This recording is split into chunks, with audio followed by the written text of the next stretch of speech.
Evangelho de Mateus, capítulo de número 12, a partir do versículo de número 15. Nós vamos dar continuidade a esse capítulo, não vamos concluí-lo hoje. Hoje nós vamos do versículo 15 até o versículo de número 32. O tema da nossa noite é a missão do Messias e o pecado imperdoável. Hoje nós vamos falar acerca da blasfêmia contra o Espírito Santo. Todos acharam? Vamos ler. O texto diz assim: Sabendo disso, Jesus retirou-se daquele lugar. Muitos o seguiram e ele curou todos os doentes que havia entre eles, advertindo-os que não dissessem quem ele era. Isso aconteceu para se cumprir o que fora dito por meio do profeta Isaías: Eis o meu servo a quem escolhi, o meu amado em quem tenho prazer.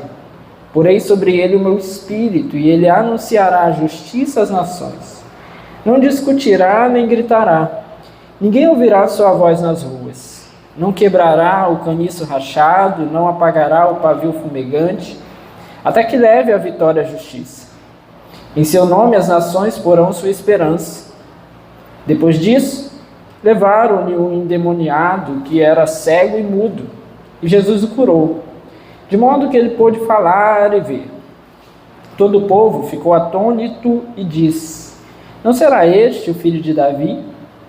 Mas quando os fariseus ouviram isso, disseram: É somente por Beelzebu, o príncipe dos demônios, que ele expulsa demônios. Jesus, conhecendo seus pensamentos, disse-lhes: Todo reino dividido contra si mesmo será arruinado, e toda cidade ou casa dividida contra si mesma não subsistirá. Se Satanás expulsa Satanás, está dividido contra si mesmo. Como então subsistirá seu reino? E se eu expulso demônios por Beelzebu, por quem os expulsam os filhos de vocês? Por isso, eles mesmos serão juízes sobre vocês. Mas se é pelo Espírito de Deus que eu expulso demônios, então chegou a vocês o reino de Deus. Ou como alguém pode entrar na casa do homem forte e levar dali seus bens, sem antes amarrá-lo? Só então poderá roubar a casa dele. Aquele que não está comigo está contra mim, e aquele que comigo não ajunta, espalha. Por esse motivo eu digo a vocês: todo pecado e blasfêmia serão perdoados aos homens, mas a blasfêmia contra o Espírito Santo não será perdoada. Todo aquele que disser uma palavra contra o Filho do Homem será perdoado, mas quem falar contra o Espírito Santo não será perdoado, nem nesta era, nem na que há de vir. Vamos orar? Senhor, essa é a Tua palavra e nós nos colocamos aqui em Tua presença nessa noite mais uma vez, a pedir ao Senhor a Tua graça, direção e favor sobre as nossas vidas, para que em nome de Jesus nós sejamos fortalecidos nessa hora, possamos ser cheios da Tua presença, cheios do Teu Espírito, levados a compreender a Tua palavra, a Tua santa vontade. Pai amado, Tu que só me conhece, cada um de nós, fala no íntimo do nosso ser, trata com cada um dos Teus aqui nessa noite, nos trata individualmente e também coletivamente, nos guia como igreja do Senhor, para que nós possamos viver de acordo com a Tua palavra e a Tua santa vontade. Nós oramos pedindo perdão pelos nossos pecados, pelos nossos erros e falhas, tudo aquilo que fizemos contrário à Tua palavra e à Tua santa vontade, nós Te pedimos perdão. Ajuda-nos, Senhor, a ser de acordo com o Teu querer. É o que nós queremos aqui nessa noite. Nós também oramos e repreendemos em nome de Jesus tudo que não presta, que não vem do Senhor. Todo pensamento ruim, todo medo, toda apreensão, ansiedade, dor e toda preocupação com as coisas lá fora. Nós oramos e repreendemos esse lugar das nossas vidas, das nossas mentes nessa hora. Pedimos ao Senhor que nessa noite, mais uma vez, apenas a Tua palavra e o Teu Santo Espírito tenham lugar para agir e reinar no meio de nós. Amém e amém. Bom, meus irmãos, chegamos aqui ao capítulo de número 12, na verdade chegamos no domingo passado, né? E nós vimos aí alguns embates de Jesus com os fariseus por conta da questão do sábado. E nós vimos no versículo de número 14 que os fariseus, estando ali então incomodados com Jesus e com aquilo que ouviram de Jesus, O texto nos diz que eles saíram e começaram a conspirar sobre como poderiam matar Jesus. Então, diante dessa situação, o texto nos diz que Jesus se retira dali, sai daquele lugar. Mas as pessoas ainda estão seguindo Jesus, elas estão querendo ouvir Jesus e estão muitos deles também precisando de curas, precisando ser libertos. O texto então nos diz que Jesus curou muitas pessoas ali. Muitos o seguiram e ele curou todos os doentes que havia entre eles, advertindo-os que não dissessem quem ele é. Então Jesus curou, não apenas muitos, mas o texto diz todos os doentes que estavam entre eles, entre aquela multidão, e ordenou que essas pessoas então não dissessem quem ele era. Foi uma ordem do Senhor. Aqui então nós iniciamos aqui esse primeiro trecho que vai nos falar acerca da missão do Messias, acerca da missão de Jesus como Messias, Salvador enviado de Deus. O texto nos alerta que isso aconteceu para cumprimento da profecia expressa em Isaías, mais precisamente Isaías 42, dos versículos 1 a 4. Então Jesus havia orientado aquelas pessoas que não dissessem que ele era, para que fosse cumprido aquilo que diz a profecia, o que dizia a profecia de Isaías.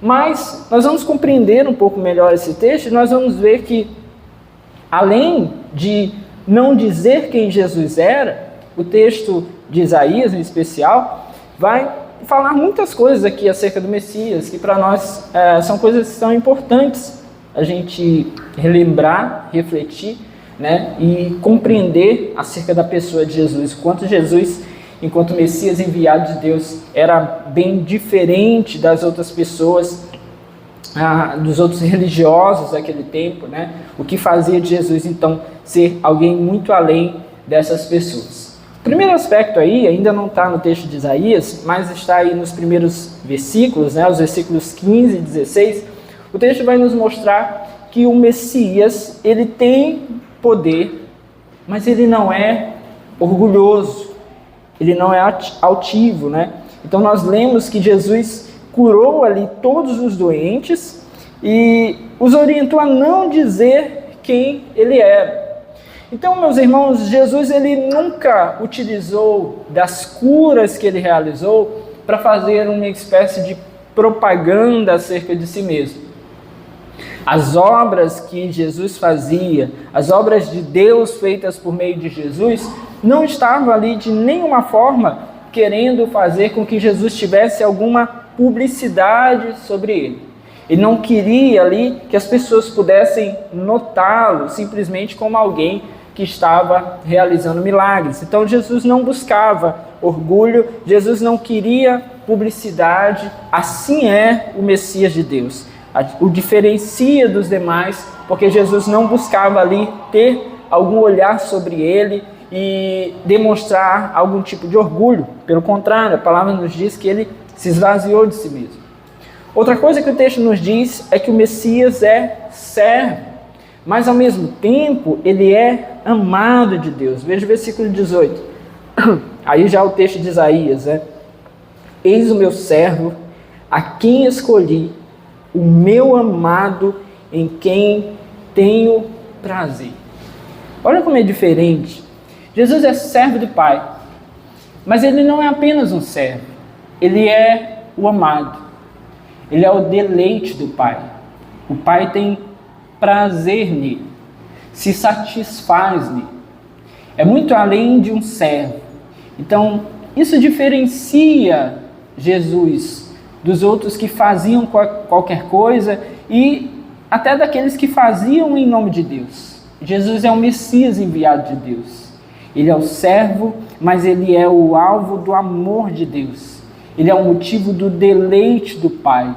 Nele o Pai tem todo o prazer.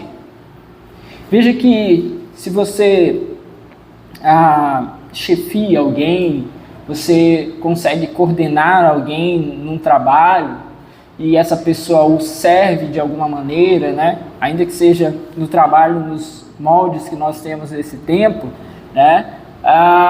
essa pessoa servir você não quer dizer que você tenha prazer nele. Ele pode simplesmente fazer um trabalho. Ele pode simplesmente cumprir o seu papel. Mas ter prazer, ter deleite, é relação de pai. Então o Messias tem uma relação com o pai muito mais profunda do que de alguém que simplesmente fez um trabalho. Meus irmãos, são camadas aqui, são aspectos acerca de Jesus que vão nos dando aqui as nuances do Messias. Isso precisa então fortalecer a nossa fé. Veja ainda no versículo 18, a segunda parte aí, diz: porei sobre ele o meu espírito, e ele anunciará justiça às nações. O Messias, ele é revestido com o Espírito de Deus. E é ele quem anunciará o juízo aos homens. Ou seja, ele é revestido do Espírito do Pai, recebe da parte do Pai todo o poder e autoridade, e anunciará o juízo aos homens. Ou seja, ele tem a responsabilidade de anunciar aos homens o juízo que vem da parte do Pai. Então ele é completamente, nós sabemos que Jesus é completamente Deus, mas naquilo que nós falamos, acho, se não me falha a memória, foi no culto passado, nessa relação de missão de Jesus, ele tem ele recebe da parte do Pai a autoridade, e ele recebe da parte do Pai um revestimento que vem por meio do Espírito Santo, que concede a ele então o poder para fazer o que tem que ser feito. É ele quem anunciará o juízo aos homens. Outro aspecto aqui do Messias é que ele vem humildemente. Ele não vem com arrogância, embora seja o Messias. Veja o versículo 19. Não discutirá, nem gritará, ninguém ouvirá sua voz nas ruas. Jesus não precisava demonstrar nenhum tipo de arrogância, nenhum tipo de falta de humildade para demonstrar que ele era. Ele não precisava disso para tentar mostrar a sua autoridade. Ele jamais usou do seu poder para ostentar diante dos homens. Ele não era um arrogante, ele não era um agitador, pelo contrário, ele era manso e humilde de coração. Veja que, ao contrário de muitos líderes, ao contrário de muitos poderosos desse mundo, Jesus não deixa que a arrogância o tome. Ele não perde a sua humildade, mas ele não perde também o seu poder. Ele continua sendo poderoso. O Messias também, meus irmãos, ele age com misericórdia, ele não é truculento. Veja o versículo de número 20. Não quebrará o caniço rachado, não apagará o pavio fumegante, até que leve a vitória à justiça. Essas expressões aqui, elas são bem interessantes. O caniço rachado, isso aqui é uma referência, é uma espécie de flauta que os pastores de ovelhas utilizavam para suas canções, para passar o seu tempo, né? Era uma espécie de instrumento que era tomado de algo como se fosse um bambu e que precisava ser manuseado com muito cuidado. Você já viu uma flauta, né? Obviamente, tem os furinhos ali, né? Mas essa é uma flauta industrial. Agora imagine você fazer uma flauta a partir de algo retirado ali da natureza. Então isso precisava ser manuseado com muito cuidado, porque o mínimo de força, além daquilo que precisava para fazer aquele instrumento, fazia com que a flauta se perdesse, o instrumento se perdia a sua sonoridade, perdia ali o efeito que ela tinha para poder emitir sons. Então precisava ser manuseado com muito cuidado. E o texto nos diz que o Messias não quebrará o caniço rachado, ou seja, ele tem todo um cuidado, ele tem todo podemos dizer, uma delicadeza nesse sentido. Também o texto diz que ele não apagará o pavio fumegante. E aqui a ideia realmente de um pavio, como se fosse uma espécie de uma lamparina, né? Que ele precisava ali se manter como se fosse assim um pouquinho daquele calor, um pouquinho daquela chama, porque o material que eles utilizavam, se aquilo se perdesse, se perdia a lamparina. Se perdia o material, se perdia a lamparina.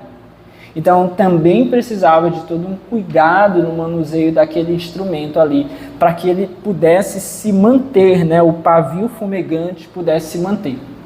Então o que o texto está nos dizendo é que isso é característica do Messias. Então, meus irmãos, Jesus veio como um homem movido de compaixão.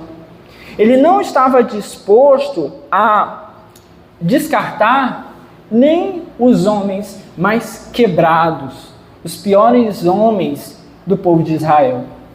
Ele veio cheio de amor, cheio de cuidado. Ele não veio para ser truculento com eles. Ele veio para demonstrar, então, o seu amor, o amor do Pai. Ele veio para salvar aqueles que estavam perdidos. Então, isso que o texto nos revela.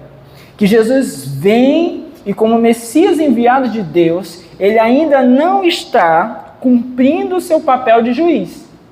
Mas o texto aqui do versículo 20 conclui dizendo: até que leve a vitória à justiça.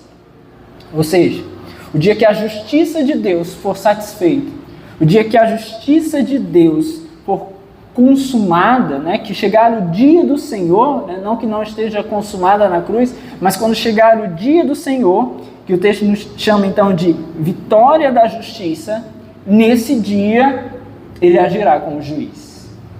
Nesse dia ele agirá como juiz.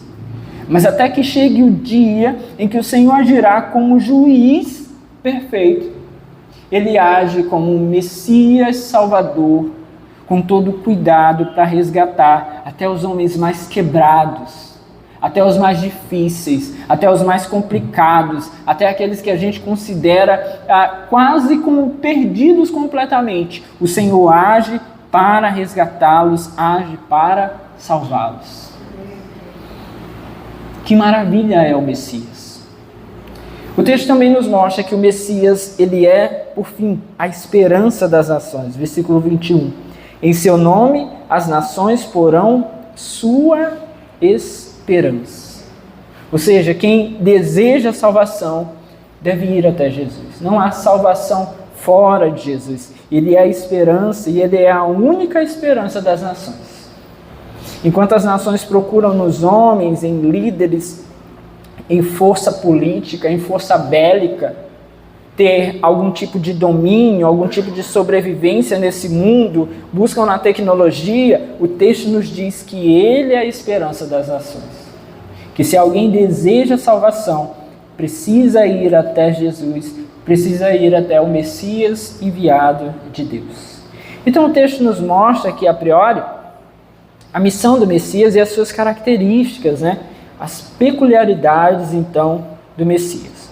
Mas o texto agora segue para nos apresentar as acusações que fizeram contra Jesus e também aqui a refutação de Jesus. Jesus vai mostrar para nós aqui o que é chamado de o pecado imperdoável, o pecado inesquecível, a blasfêmia contra o Espírito Santo. Nós vamos entender então o contexto aqui por meio do texto aqui. Veja o versículo 22. Jesus libertou o endemoniado. Depois disso, levaram-lhe um endemoniado que era cego e mudo, e Jesus o curou, de modo que ele pôde falar e ver. Jesus libertou e curou aquele endemoniado que diz o texto que era cego e mudo. Meus irmãos, os demônios não podem resistir à autoridade de Jesus. Eles não têm poder sobre a autoridade de Jesus. Aqui nós vemos um caso, nós já falamos em outros cultos sobre isso, que enfermidades, elas podem ter causas naturais, mas elas podem também ter causas espirituais. Nesse caso aqui, tudo nos leva a crer que as enfermidades desse homem, a sua cegueira e a sua falta de fala, eram justamente aqui resultado da sua possessão demoníaca. E o que Jesus faz então? Liberta esse homem, e com a sua libertação esse homem pôde falar e pôde ver. As curas que Jesus fazia demonstravam então o seu domínio, a sua autoridade. E aqui ela demonstra também o seu domínio e a sua autoridade sobre Satanás, sobre os demônios. Jesus, tendo então libertado aquele homem, deixou a multidão admirada. Veja o versículo 23. Todo o povo ficou atônito e disse: não será este o filho de Davi? Então, por meio da cura, da libertação daquele homem, o povo está admirado diante daquele feito extraordinário. Talvez aquele homem fosse até reconhecido no meio das pessoas como tendo aquela possessão e tendo então sendo mudo e sendo cego. E agora Jesus faz algo extraordinário diante deles. E eles se pegam agora então admirados. E os sinais que Jesus agora aqui opera faz com que as pessoas possam reconhecer a sua messianidade. Então por isso eles dizem: não será este o filho de Davi? As pessoas são levadas a despertar acerca da messianidade de Jesus, reconhecendo que Jesus é o Messias enviado de Deus. Ora, a gente precisa lembrar que os judeus eles tinham essa expectativa de quando o Messias chegaria, de quando seria o tempo do Messias. Então meio que eles ficavam esperando, eles ficavam tentando notar os sinais. E agora para eles é um sinal tão claro que eles se levam a questionar se Jesus de fato é o Messias enviado de Deus. Mas diante disso estão aqui os opositores, os fariseus. O nosso texto aqui de Mateus diz que são os fariseus. O texto de Marcos diz que seriam os escribas. Mas para nós isso aqui é irrelevante. Fato é que há opositores de Jesus que estão descontentes então com essa situação. Mais uma vez, nós viemos aqui de embates de Jesus com os fariseus e agora eles vão acusar Jesus. Veja o versículo de número 24.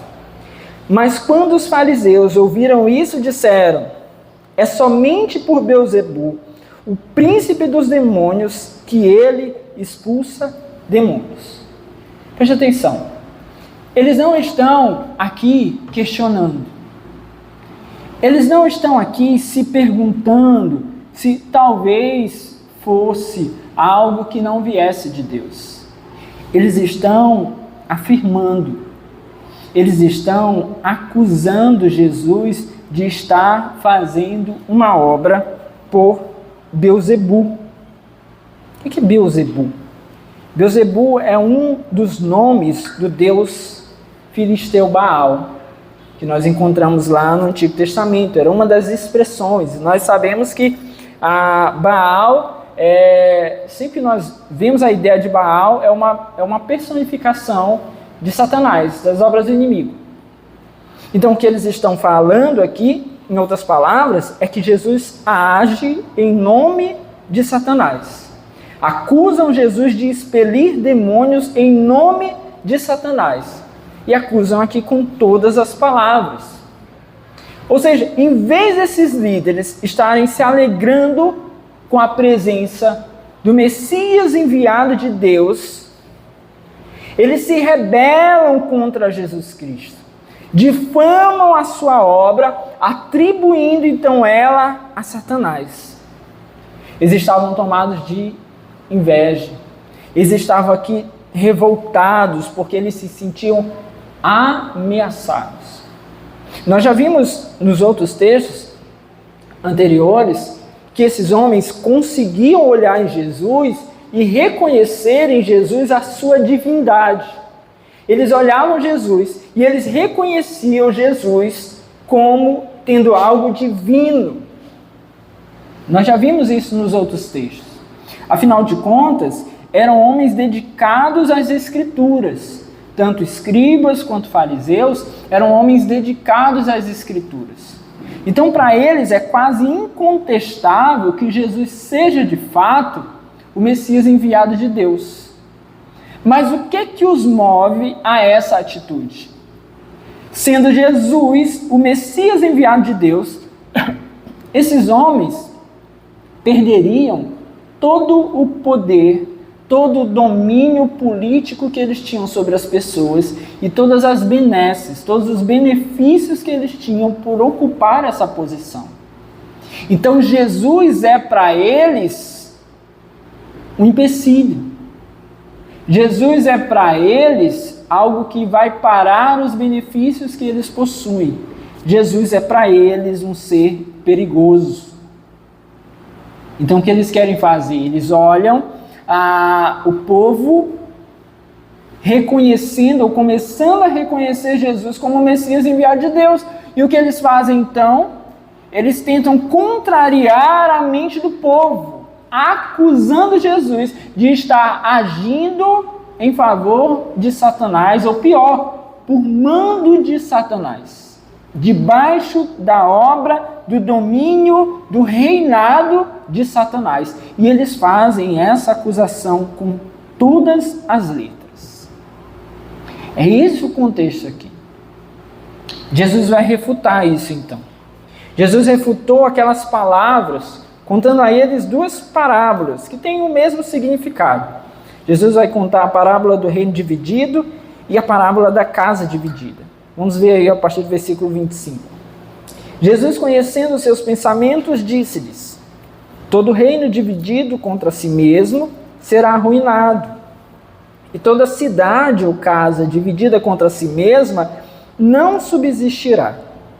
Se Satanás expulsa Satanás, está dividido contra si mesmo. Como então subsistirá seu reino? E se eu expulso demônios por Beelzebu, por quem os expulsam os filhos de vocês? Por isso eles mesmos serão juízes sobre vocês. Mas se é pelo Espírito de Deus que eu expulso demônios, então chegou a vocês o reino de Deus. Olha que maravilhoso. Jesus mostra que o argumento dos fariseus é um argumento ridículo, absurdo. O que Jesus está fazendo aqui é dizer a eles: olha, se há poder, não pode haver divisão. Se Satanás estivesse com uma parte do seu reino expulsando a outra, logo ele estaria se autodestruindo. Como assim? Satanás tem todo um trabalho de ir lá conquistar os seus súditos, tomar os corações das pessoas, usar os seus demônios para isso, para depois vir por meio de uma outra pessoa e agir contra esse trabalho que foi feito. É como se ele levantasse uma casa e derrubasse, levantasse outra casa e derrubasse de novo. Então Jesus mostra a esses homens que o argumento deles é ridículo, que Satanás, se tivesse um reino dividido, estaria se arruinando. Se Satanás estivesse fazendo isso da maneira como esses homens estão fazendo, Jesus questiona: como subsistiria o reino dele? E pergunta mais: e se eu expulso demônios por Beelzebu, por quem expulsam os filhos de vocês, ou os discípulos de vocês? Ou seja, ele questiona também aos fariseus: olha, se eu estou expulsando em nome de demônios, os filhos de vocês, ou seja, os discípulos de vocês, os seguidores de vocês, expulsam demônios como? Com que autoridade? Quer dizer, eles falam em nome de Deus e eu não? É como quem pergunta: qual a prova que vocês têm disso? Então ele afirma: mas se é pelo Espírito de Deus que eu expulso demônios, então chegou a vocês o reino de Deus. Meus irmãos, o reino de Satanás é um reino fechado. Ou seja, toda pluralidade que nós vemos do inimigo, das obras do inimigo, das ações do inimigo, na verdade, são um reino só. Ele não age contra si mesmo. Então, toda espécie de pensamento torpe, toda espécie de ação maligna está agindo em conjunto em favor das obras de Satanás. Por mais difusas, por mais diversas que elas sejam. Então vamos pensar, se há na política ações do inimigo por meio das pessoas que estão lá, estão a favor do inimigo. Se há em religiões ações do inimigo para distorcer o pensamento das pessoas, o inimigo está lá e é o mesmo rei. Se há nas culturas ações do inimigo, existam lá em favor do mesmo homem, é o mesmo reinado, é uma outra frente de batalha, mas é o mesmo Senhor. Se há nas ideologias obras de Satanás, eles estão lá e é o mesmo Senhor. Se nós olharmos uma guerra de um país contra o outro e perceber que há ali algo maligno de um e maligno do outro, que não há nada de Deus em um e não há nada de Deus no outro, ainda que esses estejam se destruindo aos nossos olhos, é uma obra só de Satanás. Então nós não podemos nos enganar. O inimigo age conjuntamente, demais ele age orquestradamente para gerar confusão, para gerar intriga, para afastar os nossos corações do Pai, para fazer com que nós fiquemos abalados, para fazer com que fiquemos amedrontados, atordoados. Você já se pegou assim numa semana que parece que vem inúmeras mensagens, inúmeras situações ruins de um lado e do outro, uma situação e outra, e você diz assim, meu Deus, que mundo é esse? Uma hora um caso de estupro, outra hora um caso de corrupção, outra hora uma guerra, outra hora algo que chega perto de nós e a gente fica assim, Senhor, que mundo é esse? Que planeta é esse que nós estamos? Que situação é essa? Que tempo é esse? Uma coisa de um lado, outra coisa do outro, e tudo parece assim que vem nos cercando. As obras do inimigo, elas agem conjuntamente. Agem conjuntamente. É algo que nós temos que ter uma consciência. Precisamos ter discernimento acerca disso. O inimigo, ele não está lutando contra si mesmo. Quando a gente vê, por exemplo, um regime político agindo em favor de uma causa ideológica que deturpa o evangelho, não se engane. Está ali o inimigo agindo conjuntamente. E nós vamos ver muitas vezes esses seres do mal dando as mãos quando a gente achava que não tinha nenhuma possibilidade. Quando nós achávamos que não tinha ali como alguém se unir em favor de uma causa, nós vamos ver biblicamente fariseus e herodianos se unindo contra Jesus. Eu lembro que quando nós estudamos o Evangelho de Marcos, nós falamos sobre isso. E fariseus e herodianos eram duas linhas judaicas que não se cheiravam muito, mas eles vão se unir contra Jesus. Pilatos e Herodes não se davam muito bem, mas se unem contra Jesus. Pega daqui, não, vai para o outro. E no fim das contas, ninguém age em favor de Jesus. Eles se unem contra Jesus. E assim, meus irmãos, é em todo o tempo. O inimigo, ele age de maneira conjunta, ele tem um reino fechado. Jesus, então, vai nos trazer aqui uma explicação. Veja o versículo 29. Ou como alguém pode entrar na casa do homem forte e levar dali seus bens, sem antes amarrá-lo, só então poderá roubar a casa dele. É importante a gente entender isso aqui. Veja, não há libertação para o homem, a não ser pela vitória de Jesus sobre Satanás. Satanás age dominando todos aqueles que vivem dominados pelo pecado. Não se engane.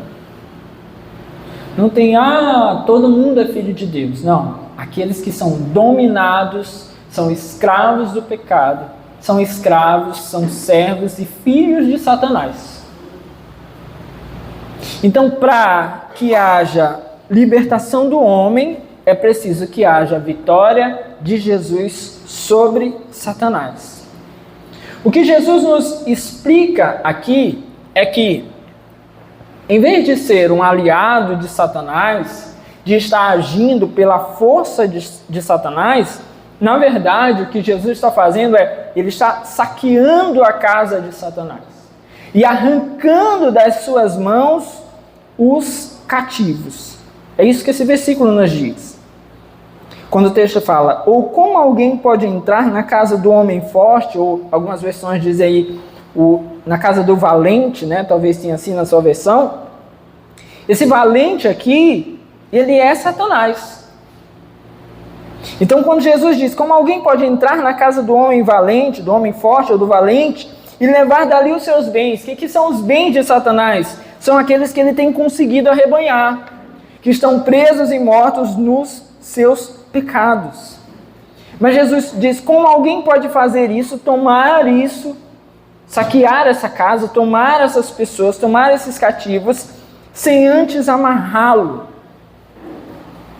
Então Jesus nos dá uma pista aqui de como as coisas acontecem no mundo espiritual. Ele diz que só então o valente estando amarrado, ele pode então ter a sua casa tomada, roubada, né, a expressão de Jesus. Jesus usa uma figura aqui para nós, por isso que muita gente às vezes não entende esse texto, né?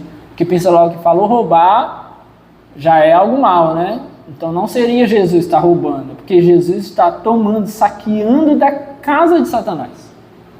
Então aqui nos dá algumas coisas que nós precisamos compreender acerca desse texto. Primeiro, que Satanás é valente. É a própria expressão de Jesus. É o valente, é um homem forte. Nós não podemos desdenhar do poder de Satanás. Também nos diz o texto que Satanás tem uma casa. Em outras palavras, Satanás ele tem um reino, ele tem uma organização, ele tem súditos ao seu serviço. Já aconselhei vocês uma vez, muito tempo atrás, vou aconselhar de novo. Tem um livro muito bacana do C.S. Lewis. É C.S. Lewis, João? Cartas do Diabo ao Seu Aprendiz. É bem bacana, assim, mas ele dá bem assim, ele dá um nó na cabeça, tá? Você toma água, respira, aí você vai ler ele com calma. Porque nesse livro tem o diabo chefão, e aí ele manda lá o seu servo, um diabinho lá, fazer o mal, fazer a sua obra. E nessa obra, né, literária, Deus é o inimigo. Então quando ele falar inimigo na obra, ele está falando de Deus.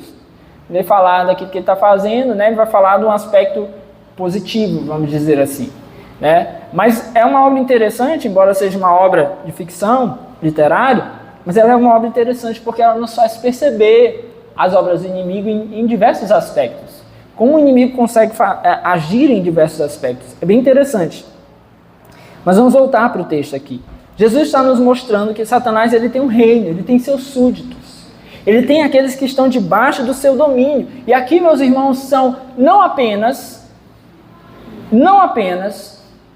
os demônios, mas aqueles que estão com os corações rendidos ao pecado, às trevas. Esses também são súditos de Satanás. Aí você diz, agora eu entendi, pastor, captei a vossa mensagem, agora eu entendi porque tem aquele fulano de tal que me persegue. Agora eu entendi porque essa pessoa aqui tenta acabar com a minha vida. Agora eu entendi. É porque de fato, meus irmãos, aqueles que não estão debaixo do serviço do Senhor estão a favor da obra de Satanás e são seus súditos, eles estão nessa casa, eles servem a esse reino de Satanás. Mas o texto também nos mostra que Jesus tem autoridade sobre Satanás. Se Satanás é o valente, Jesus é o mais valente do que Satanás. Porque ele tem poder para entrar nessa casa, amarrar esse homem e vencê-lo. Jesus é mais poderoso do que Satanás. Nós temos aqui também que Jesus venceu Satanás na cruz e assim então rompeu com o seu poder. A ideia aqui de Satanás estar amarrado, né, ou esse homem ser amarrado, nos leva ao entendimento, né, até escatológico acerca desse texto, que nos leva à compreensão de que Satanás está amarrado não quer dizer que ele não tem atividade. O inimigo ele não está inativo. O que o texto quer nos mostrar é que ele está limitado em seu poder. Qual o limite da ação de Satanás? é a autoridade de Jesus. Satanás é um inimigo limitado. Se não me engano, se não me falha a memória, é Lutero quem disse que Satanás é o cachorrinho de Jesus. E vai até onde Jesus deixa. Então, embora tenha poder, ele não tem como impedir a obra do Senhor Jesus Cristo, a consumação dessa obra.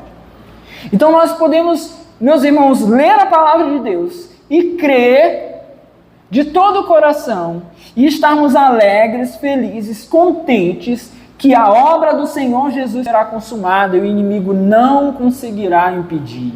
E essa é a nossa fé e a nossa esperança, amém? É assim que nós lemos a palavra. Embora o inimigo tenha ação nesse tempo, ele está limitado. O seu destino já está traçado. A história nós já conhecemos. Jesus não apenas vence no final, Jesus já venceu. Isso fortalece os nossos corações, amém? Outra coisa que o texto aqui nos diz é que é Jesus que tem poder então para libertar os cativos das mãos de Satanás. É ele que amarra o valente e tira os presos de suas mãos. Então, se você quer que alguém seja liberto de Satanás, é preciso que Jesus faça essa obra. Não há outra pessoa para libertar o seu marido, o seu filho, a sua esposa, o seu pai, o seu vizinho. Não há outra pessoa, apenas Jesus Cristo, Messias enviado de Deus.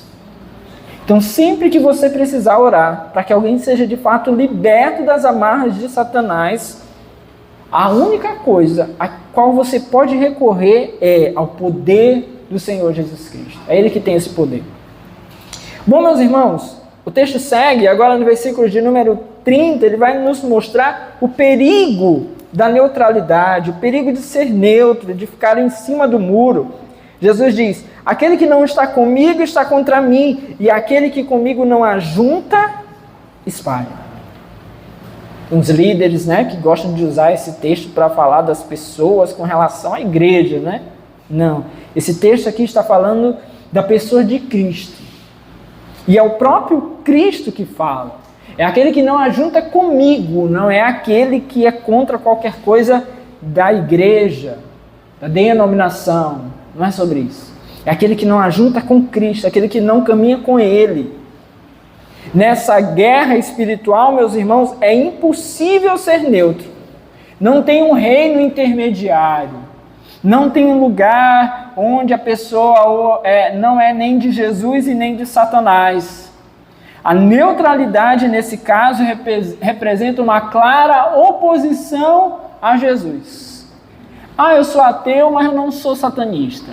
É satanista, sim. Tu só não sabe. Tu não apenas é satanista. Tu é de Satanás. Ah, mas eu não estou assim, sabe? Assim, não estou assim, tô afastado da igreja, mas não de Deus. Então vamos arraiar assim, que eu acho que tem nada a ver, sabe? Ah, a vida tá assim, eu estou assim meio presepado em umas coisas assim, mas eu sou bom, sabe? Só não quero assim, eu gosto de Jesus, eu não gosto do fã-clube. Essas paradinhas assim, você é de Satanás. Tá? Você é de Satanás. Você só não sabe assim dizer com as palavras, entendeu? Você está com dificuldade de se expressar, mas você é de Satanás. Porque Jesus deixou bem claro que não tem um meio termo na história. Ou é dele, ou se rende a ele, ou atende à sua vontade, ao seu querer, e abre o seu coração e se arrepende dos seus pecados, ou é contrário a ele. Se não ajunta com ele, espalha. Se não está com ele, é contra ele. Então não tem neutralidade. É preciso então nessa guerra, vamos dizer assim, tomar partido. E apenas um lado que sairá vencedor, que é o lado de Jesus. Por fim, meus irmãos, nós vamos chegar exatamente na exortação de Jesus acerca da blasfêmia contra o Espírito Santo. Ele falou todas essas coisas para chegar no pecado de fato daqueles fariseus. Jesus vai fazer aqui um alerta profundo acerca da blasfêmia contra o Espírito Santo. Veja o versículo 31. Por esse motivo eu digo a vocês, todo pecado e blasfêmia serão perdoados aos homens, mas a blasfêmia contra o Espírito Santo não será perdoada. Todo aquele que disser uma palavra contra o Filho do Homem será perdoado, mas quem falar contra o Espírito Santo não será perdoado, nem nesta era, nem na que há por vir. Bom, vamos compreender isso aqui. Primeiro, o que não é blasfêmia contra o Espírito Santo? Talvez você já está aí se perguntando, será que eu já blasfemei contra o Espírito? Será que eu estou aqui e eu já sou um que estou condenado porque não vou ter esse pecado perdoado? Então vamos entender o que não é blasfêmia contra o Espírito Santo. Primeiro, blasfêmia contra o Espírito Santo não é incredulidade. Alguém que é um incrédulo, alguém que ainda não crê em Cristo, que talvez nunca crerá, não está ali blasfemando contra o Espírito Santo. Então, blasfêmia contra o Espírito Santo não é incredulidade. Também não é rejeitar a graça de Deus por um tempo. Paulo rejeitou a graça de Deus por um tempo, até ser achado pelo Senhor. Então, alguém que rejeita a graça de Deus não está cometendo esse pecado da blasfêmia contra o Espírito Santo. Também não é, terceira coisa aqui, não é a negação de Cristo. Um homem que nega Cristo como Senhor, não está blasfemando contra o Espírito Santo. É provável que muitos aqui de nós tenham um dia negado Cristo.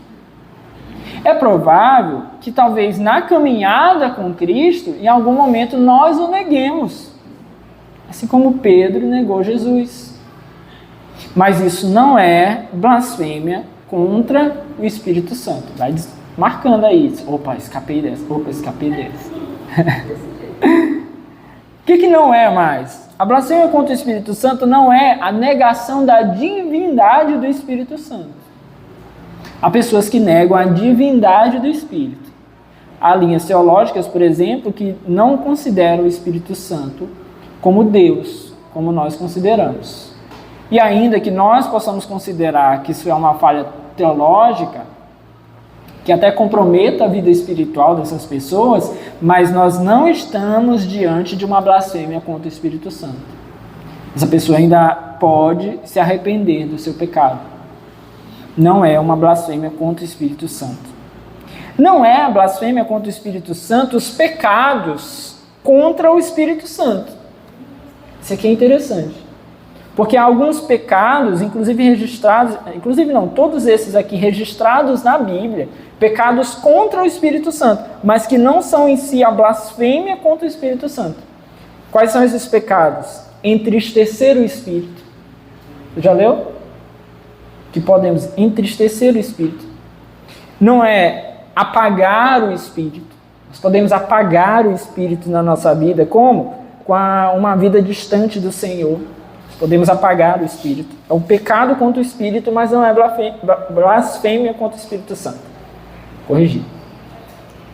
Não é resistir ao Espírito. Nós podemos resistir ao Espírito. Isso é um pecado contra o Espírito, mas não é blasfêmia. Não é mentir ao Espírito. Nós vemos lá em Atos, a mentira contra o Espírito Santo. Mas mentir contra o Espírito é um pecado contra o Espírito, mas ainda assim é um pecado perdoável, porque ele não é a blasfêmia contra o Espírito Santo. Por fim, blasfêmia contra o Espírito Santo não é a queda dos salvos. Um salvo caiu, se distanciou do Senhor, blasfemou contra o Espírito, não em si. A queda dos salvos, o distanciamento de Deus, especialmente por um tempo, não é a blasfêmia contra o Espírito Santo, não é o pecado imperdoável. Blasfêmia, meus irmãos, significa injuriar, caluniar, difamar, falar mal. O que os teólogos apontam? Que a blasfêmia precisa ser algo que use de não apenas o pensamento, mas palavras, seja expresso, falado, escrito. E aqui voltado contra o Espírito Santo. em uma atitude consciente, deliberada, de negar que há em Cristo o poder do Espírito Santo e mais, atribuir o poder de Cristo, a obra de Cristo, a Satanás. Então entende isso aqui. Tem que estar consciente, tem que agir de maneira deliberada, tem que agir com expressão, expressar isso. Não estou dizendo que só porque ficou no campo do pensamento ali não está errado, mas é algo expresso, não pode ser inconsciente. Essa é a ideia. A pessoa está ali no leito de morte, e aí já com a consciência atrapalhada por uma enfermidade, e de repente blasfemou contra o Espírito Santo. Não pode ser um gesto inconsciente, ele é um gesto consciente. E ele é um gesto consciente de negar a obra de Deus em Cristo. E não apenas negar a obra de Deus em Cristo, mas atribuir essa obra a Satanás. E quem é que pode fazer isso? Aqueles que tenham sido iluminados no sentido de compreensão, tenham sido iluminados pelo próprio Espírito a compreender que aquela obra de Cristo provém de Deus. Então, essa é a grande questão aqui. Por isso que eu fiz toda a introdução acerca dos fariseus. Porque eles tinham consciência, os textos bíblicos nos mostram que eles tinham consciência, que eles sabiam já que Jesus era o Messias enviado de Deus. Mas agora, por sua inveja, por sua arrogância, pelo seu coração dominado ali pelo desejo de poder, eles vão negar que a obra de Cristo é a obra de Deus. E vão afirmar que a obra de Cristo é uma obra de Satanás, de uma maneira consciente, deliberada, perversa, demoníaca. Isso é a blasfêmia contra o Espírito Santo. E o texto então nos diz que quem comete esse pecado nunca será perdoado. Mas por que então quem comete esse pecado não tem perdão? Porque, meus irmãos, aquele que chega a esse ponto de dizer que Jesus é um ministro de Satanás, dizer que a fonte do seu poder não é o Espírito Santo, mas é Satanás, fazendo isso não de uma maneira inconsciente, mas consciente, conhecendo Deus, conhecendo a obra de Deus, conhecendo Cristo, e ainda assim afirmar isso, meus irmãos, chegou ao ponto de endurecimento do coração irreversível. É alguém que jamais se arrependerá. Percebam que, ainda que a gente considere nesse mundo secular, a gente vai encontrar muita resistência em pessoas a fazerem esse tipo de associação, sabe? Você vai ver alguém profanar uma igreja, uma imagem. Você vai ver alguém negar a divindade. Você vai ver alguém resistir à obra de Deus. Você vai ver alguém desenhar da nossa fé, desenhar da religião, desenhar da própria historicidade de Cristo. Vamos dizer que Jesus foi uma história inventada, mas raríssimas vezes nós vamos ver alguém com tamanha dureza no coração, ao ponto de, tendo reconhecido antes a obra do Senhor em Cristo, depois negar isso e ainda atribuir essa obra a Satanás. Então, por isso, Jesus deixa claro que esse pecado é imperdoável, dada a insensibilidade, a dureza do coração de quem chega nesse estado. Por isso, nesse homem não há mais perdão. É alguém que não vai ter sequer remorso, muito menos arrependimento ao chegar nesse estágio. Quem está dizendo isso é o próprio Jesus Cristo. Aí você vai dizer assim, não, pastor, mas talvez essa pessoa ainda se arrependa. Jesus está dizendo que se chegar a esse ponto, é alguém que não vai se arrepender. E essa é a questão. Alguém que chegar a esse ponto, Jesus já nos afirma, alguém que não será perdoado. Por quê? Porque nele não há arrependimento, não há caminho para arrependimento. Mas, meus irmãos, há uma segunda verdade contida nesse texto, que muitas vezes fica escondida a nós. Tamanha seja a nossa atenção apenas ao fato de que alguém não será perdoado por conta do seu pecado. E a verdade contida nesse texto, e estaria, vamos dizer assim, no entendimento aqui espelhado desse texto, na antítese desse texto, é que o Senhor, meus irmãos, Ele é imenso em misericórdia. E Ele é perdoador de pecados, de todos os pecados. E isso é maravilhoso. Porque quando nós vemos a palavra de Cristo proferida por Ele, dizendo esse pecado não será perdoado, e apenas esse pecado é um pecado que não poderá ser perdoado, em outras palavras, nós estamos vendo por meio de Cristo o fato de que é o sangue dele que nos purifica de todo o pecado. Nós estamos vendo nas palavras de Cristo o cumprimento daquilo que nós vemos em 1 João, que se confessarmos os nossos pecados, Ele é fiel e justo para nos perdoar os pecados e nos purificar de toda a injustiça. Ou seja, não há pecador tão mau que a graça do Senhor não seja superior a esse pecado. Não há ninguém, meus irmãos, que você olhe e seja tão mau, tão perverso, que o Senhor não possa alcançar com a sua graça, perdoar os seus pecados, libertá-lo então dessa situação de pecado e possa salvá-lo. O Senhor tem poder para salvar o pior dos pecadores. E essa é a maravilha dessa palavra, meus irmãos. Nós precisamos estar convencidos de que quando há confissão e arrependimento, nenhum pecado, além da blasfêmia contra o Espírito Santo, ficará sem a possibilidade de perdão do Senhor. Então nós não podemos olhar para ninguém, porque nós não temos o poder de fazer esse julgamento aqui acerca da blasfêmia contra o Espírito Santo. Nós não temos esse poder. Nós não temos como sondar o íntimo do coração. Somente o Senhor. Então, qual o nosso papel enquanto cristãos? É acreditar e recorrer a Cristo, confiando que todo pecador poderá ser perdoado. Ore ao Senhor por essa pessoa mais difícil.